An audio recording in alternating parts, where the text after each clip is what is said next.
Welcome to USMLE SARTI. We are committed to empowering IMGs. We're excited to guide you on your match journey. Don't forget to click subscribe and turn on notifications so you can get notified whenever we add new content. Also, follow us on Instagram and Twitter for the latest tips and tricks regarding everything USMLE. Now, let's dive into it. So I started out as I was a med student in India. Then I did my pathology residency in India. Then I practiced for 2 years in India in different settings, academic and private. Then I moved to Mayo Clinic to do my postdoc research fellowship in molecular pathology. That is where my stars began to change. And like Aditya was mentioning, I went to a conference where I met people who actually they were kind enough to invite me for an observership. So and fortunately it was the Cleveland Clinic, and those were the two best pathologists in the world. So yeah, I'm my luck worked out really well, and suddenly I got introduced to the world of big pathology programs, coming from a background of basically nothing. So again, that this goes to show that no matter where you are, like I was amongst maybe the last 50 people in the rank in my med school, and suddenly my stars changed, and suddenly I was there at Cleveland Clinic doing an observership. I got excellent letters of recommendation there. I got letters of recommendation from Mayo. I applied to 121 programs out of 156, and I got 41 interviews, 40 rejections, 40 did not reply, and 41 people invited me. Those were the days of not virtual interviews, so I could not do all 41 because you had to travel to those places for the interview. So I did interviews. I ranked 17 programs, and I managed to a little.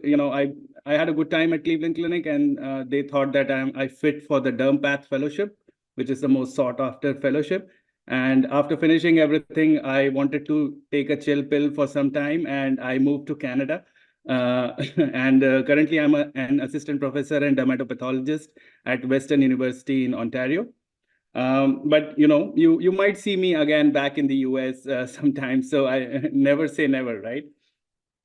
Okay, so coming to the topic, how to select programs for pathology, I will basically copy paste everything that Aditya just mentioned, because just like neurology, pathology is also a very small community. There are a small number of programs. You might have heard from other speakers in specifically for IM, how there are like 300 to 350 programs, and then you filter out to make the list around 120 to 150. So because you have 150 programs total in the first place, in pathology, we are not very selective. Most programs offer you an H1 or J1 visa. So as you can see, even with those significant letters of recommendation and being a pathologist, having decent scores and everything, I still applied to 121 programs out of 156 that were available for me. And I actually excluded the California programs at that time because you needed the California letter during my time. Now that this foundation is gone, I would encourage people to apply to as many programs as they can for pathology. Pathology has gotten a little harder to match to in recent times. And a lot harder. Yeah, a lot harder because just to give you an example, it was impossible to get a job without a fellowship in pathology. Me and Pawan, we have been tracking pathology for a while. Now I just talked to a person who has a job of 400K plus without a fellowship in pathology. So which means that AMGs are now rushing to pathology for the better prospects in pathology. So it's more important than ever to cast a broader net to apply to as many programs as you can, but you still don't want to waste money. So I can tell you things that you need to check. So basically, if you're making the flow chart as an applicant, you know where you stand. So you can classify yourself as somebody with significant red flags. And I'm not even going. I don't judge people based on red flags, but some programs do, some programs don't. But you need to you need to first decide if you have enough funds to apply for all pathology programs. If you have, well and good, just go for it.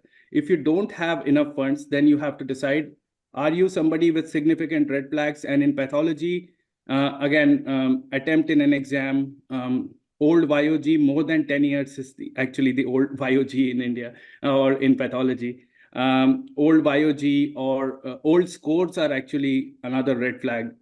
For example, you did it in 2000s, So those kinds of things, if you have those, you should actually be a little bit selective.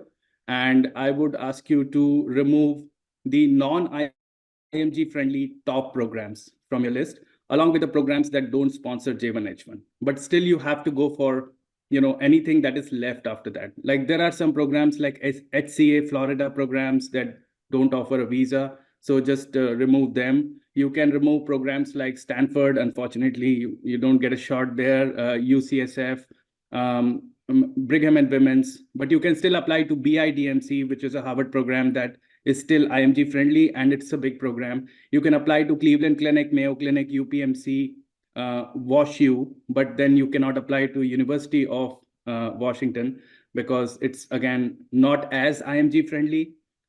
So that is what you have to decide. If you have above average credentials, if you have been a pathologist in your home country, you have decent scores, or if you have higher scores like CK score 250, if you have strong letters of recommendations from US pathologists, then in that case, I personally applied to Brigham and Women's. I applied to Johns Hopkins because I wanted to take that extra shot.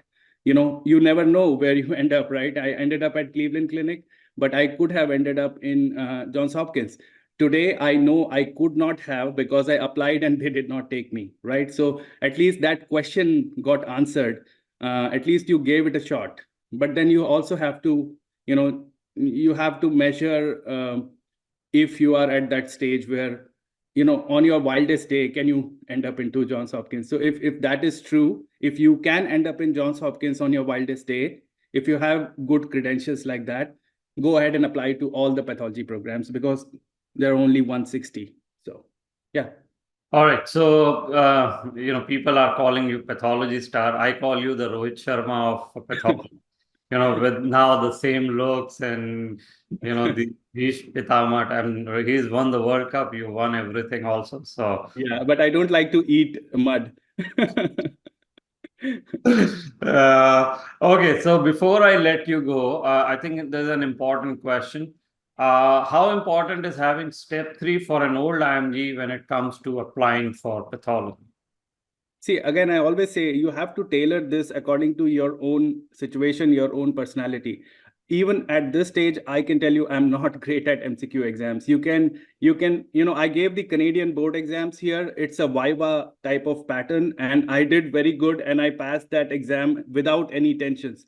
But every time there is an MCQ exam, I'm like, okay, what will happen here? It's like a coin toss for me, like I'm very grateful that I passed all my multiple choice question exams. So, if you are good at exam taking or no. If you are good at exam taking, I would take my chances. If my CK score was 250, I will definitely go for a step 3 because I know I will definitely pass. But if you barely passed CK, then instead of going for the step 3 as an additional, you don't want to get an attempt on step 3, and then your chances will reduce further, right?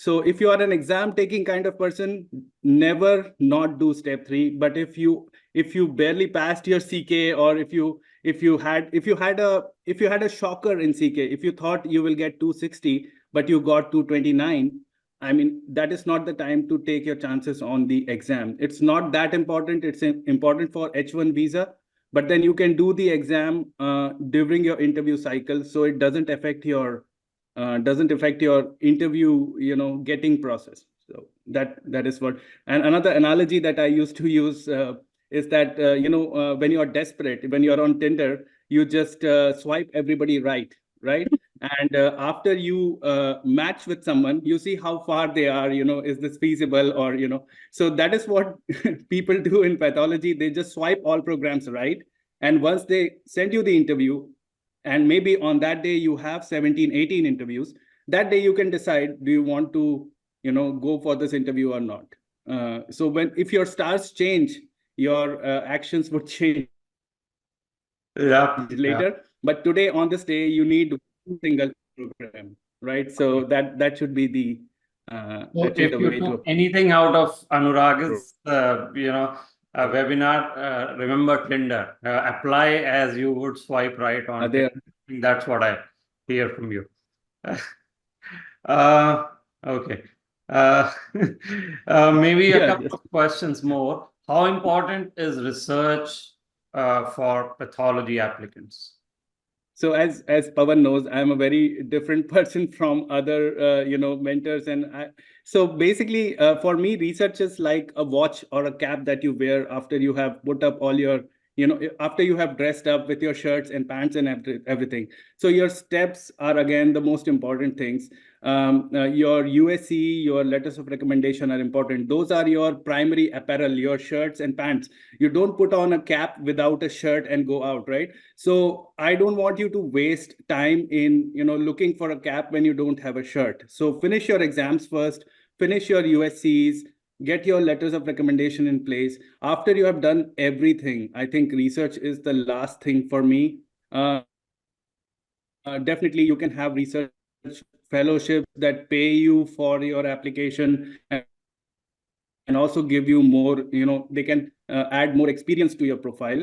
But I don't think any good research gets published in less than 1 year. So I don't think you are going to get a very strong research profile with 1 year of research. So at the end of the day, yeah, it just checks off a box. Yes, I have research, but I don't think anybody decides based on, oh, this person has research and he's similar to the other person who doesn't have research, let me take them. I don't think that is how things work. Your interview performance, your personal statement, and these are the other things that matter when you are similar to another candidate. And yeah, obviously signaling and geographical preference, like Aditya mentioned, if your signaling is different from your geographical preference, it looks odd. Like if this is a program in the South and you have geographical preference of the North and Midwest, I don't think that, it creates some doubt. It will not give you that positive advantage that you're looking for. Thank you so much for watching. We hope that video provided valuable insights for your journey. Don't forget to subscribe to our YouTube channel and follow us on Instagram and Twitter. And check out our website for details on how we can guide you to a successful match.